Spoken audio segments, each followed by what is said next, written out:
निर्दलीय प्रत्याशी सुरेंद्र कुमार अग्रवाल आज राजधनवार क्षेत्र में प्रचार प्रसार के लिए निकले हैं। आप देख सकते हैं सभी के यहाँ घर घर जाकर के सभी दुकान के पास जाकर के जो है सो स्वतंत्र विचारधारा अपना रख रहे हैं। किसानों को 5 किलो अनाज को लेकर के अपनी जो मुहिम है अवश्य लाइए, क्योंकि अगर बदलाव नहीं, अगर आप क्षेत्र में बदलाव नहीं लाते हैं तो एक घिसी पिटी जल चल रहा है। तो कभी महागठबंधन, कभी बीजेपी। जब क्षेत्र में युवा शिक्षित पढ़ा लिखा नहीं आएगा तो क्षेत्र का सिचुएशन को नहीं समझ पाएगा, उसकी स्थिति क्या है, वहाँ के क्षेत्र में विकास नहीं हो पाएगा। क्योंकि वहाँ के नवयुवक की क्या समस्याएं हो रहा है, किसानों की क्या समस्याएं हैं, बुजुर्ग लोगों की क्या समस्याएं हैं, वहाँ की आर्थिक गरीब लोगों की क्या समस्याएं, ये सारे समस्याओं को झेलते हुए हमने इस स्तर से आज देख रहे होंगे कि जिस स्तर से हमने जिस परिवार से बिलोंग कर रहे हैं, जिस गांव से बिलोंग कर रहे हैं, वो आपको स्पष्ट रूप से ये दर्शा देता है कि आखिर एक क्षेत्र में नेता नहीं, एक बेटा के रूप में जो आज बहुत बड़ा कदम उठाया है, आज क्षेत्र में एक बदलाव की दृष्टि से लाए। हमारा कोई राजनीतिक कोई बैकग्राउंड नहीं है कि मेरे दादा पिताजी या गांव के कोई बैकग्राउंड नहीं है कि वो राजनीतिक में है और ये राजनीतिक में आ गया। राजनीतिक बस एक राजनीतिक जो है समाज सेवा, जो एमपी की चुनाव में आए हैं कि ताकि समाज, राज्य और राष्ट्र के निर्माण में मेरा अहम भूमिका हो, जो एक शिक्षित व्यक्ति का हो।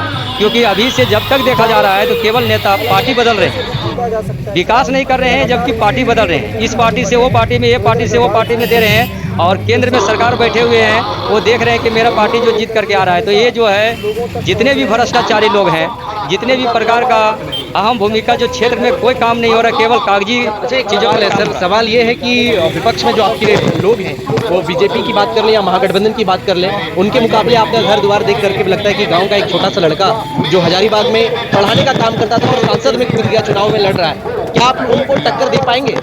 देखिए, यहाँ पर टक्कर विचारधारा की, विचारधारा और विकास के लिए। आप जन जन जागरूक हो चुका है, पढ़ा लिखा है, समझदार है और ये अच्छी तरह से जान रहा है कि हमारे क्षेत्र में जो दोनों तरफ से नेता बने हुए वो केवल पार्टी जो है बदलने का काम कर रहा है, पार्टी बदलने का काम कर रहा है। क्षेत्र में विकास नहीं हो रहा है। तभी हम लोग क्षेत्र में, यहाँ तक कि जब से देखा जा रहा है तो नवयुवक जितने भी शिक्षित है उस पर प्रहार किया जा रहा है, किसानों पर प्रहार किया जा रहा है। लेकिन वो क्षेत्र में नेता आकर के आप देखिए कि जो बीजेपी की नेता है या तो फिर कहते हैं महागठबंधन की, वो अपने क्षेत्र में इतने सालों से सत्ता में रहे हैं तो कितना क्षेत्र पर विकास किया। अगर विकास किए हैं तो क्षेत्र का 5 विकास गिना करके दिख जाएगा। वो 5 विकास को ऐसे गिन दे कि ताकि उसने किसानों के लिए मैनिफेस्टो तय किया है तो उसने गरीबों के लिए किया है, या तो फिर बुजुर्ग लोगों के लिए किया है, या विधवा वृद्धा के लिए किया है। तो आखिर क्षेत्र में जब शिक्षा का भी नहीं किया है, ना ही किसी भी प्रकार का विकास हुआ है, तो केवल केंद्र की मुद्दा को हाईलाइट कर रहा है, दर्शा रहा है कि हम जो है वो जाति और धर्म के आधार पर वो केवल अंधविश्वास बना करके लोगों में दिग्भ्रमित करने का काम कर रहा है और मिसगाइड कर रहा है लोगों में।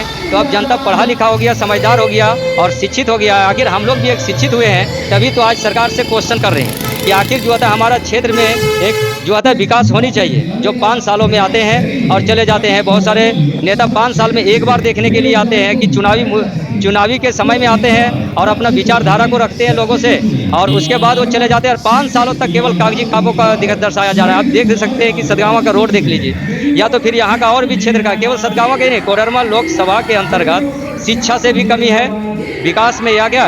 वृद्धा विधवा पेंशन, अब 1000 रुपया वृद्धा विधवा पेंशन है, कभी आवाज़ उठाया गया कि 1000 रुपया में आखिर कैसे गुजारा कर लेगा? आखिर विद्यार्थियों की समस्या जो है सारे विभाग में खाली है, क्या उस पर कोई क्वेश्चन उठाया है? सांसद बन जाएंगे तो क्या 1000 से 2000 3000 कर देंगे? हम सांसद बनेंगे तो निचले एकदम जन जन तक मेरा मुद्दा रहेगा कि जन जन तक क्या समस्याएं हैं और उस चीज़ से हम वाकिफ है। तो हमें जो होता है कि हर क्षेत्र में हमने अपने मैनिफेस्टो में स्पष्ट रूप से कहा है कि विधवा पेंशन हो गया, वृद्धा पेंशन हो गया, 1000 नहीं उसको 3000 रुपया करें। दूसरी बात है कि जितने भी किसान लोग हैं उसे 5 केजी अनाज नहीं, वो क्षेत्र में विकास करने के लिए उसे एक डीजल की जो है मुफ्त में व्यवस्था करेंगे, क्योंकि संसाधन देंगे तभी क्षेत्र का विकास होगा। उम्मीदवार के रूप में चुनाव में आए हैं। कोडरमा के हर क्षेत्र में विकास होगा, चाहे वह शिक्षा हो, चाहे रोजगार, चाहे वह खनिज संपदाओं का बचाव। बालू, कोयला, अबरख, पत्थर, सभी स्थानीय समस्याओं को हल करेंगे। जी हाँ, सुरेंद्र कुमार अग्रवाल जी, जिनका चुनाव चिन्ह है बेबी वॉकर छाप, बेबी वॉकर छाप।